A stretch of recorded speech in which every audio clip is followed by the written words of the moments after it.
How many of you would say that you try to live a green lifestyle? How many of you would say that you participate in activities such as recycling or trying to use less water or even riding your bike to work? A lot of us would say this because we want to reduce our carbon footprint on the environment. However, what if I was to also tell you that there's a simpler way that has a greater impact? What we choose to put in our body has the greatest impact on the environment. What if I was to also tell you that animal agriculture is responsible for 18% of the U.S. gas emissions and is also responsible for 56% of the water that is consumed in the U.S.?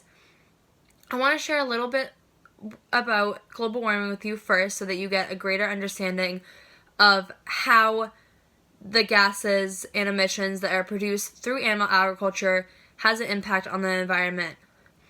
So firstly, I want to share a little bit about climate change with you so that you have a greater understanding of how climate change is connected to animal agriculture. So climate change is a change in the statistical properties of the climate. So when the sun radiates heat to the earth, a lot of the heat is radiated back to the sun. However, there are particles in the atmosphere that make it so that the heat cannot be transmitted back towards the sun. A lot of these particles include water vapor, carbon dioxide, or methane. And these particles have the largest impact on the greenhouse gas effect. So when there are more greenhouse gases emitted, that means that less heat can absorb out of the atmosphere and go back towards the sun. So there are three main reasons as to why animal agriculture has a great impact on the environment. And these three main reasons are food production, deforestation, and transportation. These three reasons cause the most amount of emissions, therefore leading to the most amount of climate change and global warming.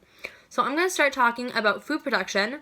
So fossil fuels that are burned in order to produce fertilizer used in feed production release significant amounts of CO2.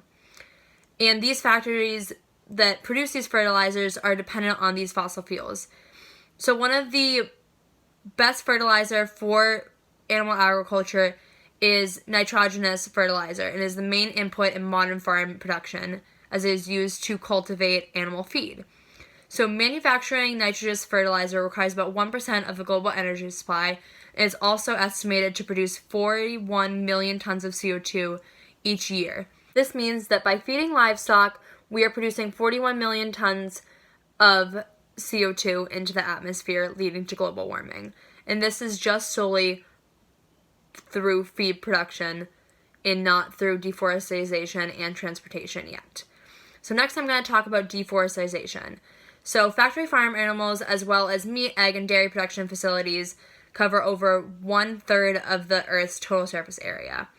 So similarly, they use up more than 2/3 of the agricultural land that is able to be used on the Earth, inhabiting nearly every single country on Earth. With this fact, we can understand how expanding farm animal production plays a major role in deforestation, turning wooded areas into grazing land for these livestock. This destruction comes at the expense of more than just losing the forest. It worldwide produces about 2.4 billion tons of CO2 into the atmosphere each year. Now that we understand a little bit about how food production and deforestation has a large impact on the environment, we also need to talk about transportation. You may reflect back on what I talked about earlier and how a lot of us are trying to not use our cars as much to have a less of a carbon footprint on the environment. However, we need to think about the fact that there's a lot of transportation used in animal agriculture and how that has a large impact on the environment as well. So overall, approximately 45 million cattle, pigs, and sheep are traded around the world each year, and millions are transported over long distances within the country's own borders or across countries.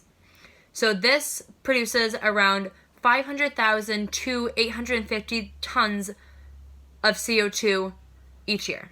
So now that we've talked about the reasons behind why animal agriculture has such high emissions and how it has such a significant impact on the climate, we need to understand what we can do about this. I'm not going to encourage you to adopt a completely plant-based lifestyle, but however, I am going to encourage you to try to eat a little bit more plant-based. That means instead of eating meat 7 days a week, we eat meat 5 days a week.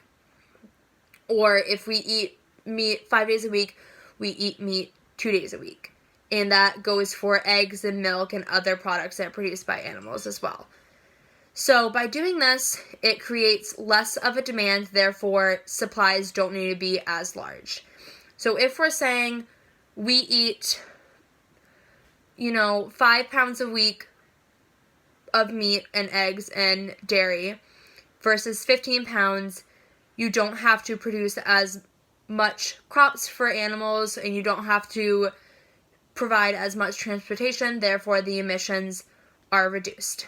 This means that the particles in the air won't be increased, therefore the sun's radiation is more easily able to go back to the sun from the earth because we are not creating a mass amounts of carbon and methane to exist in our atmosphere.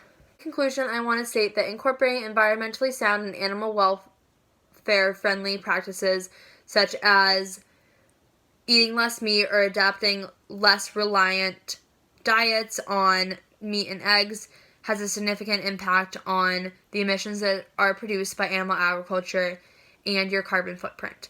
I encourage you to try to live a more plant-based lifestyle so that the emissions produced by animal agriculture are less. Therefore, global warming's rate is reduced.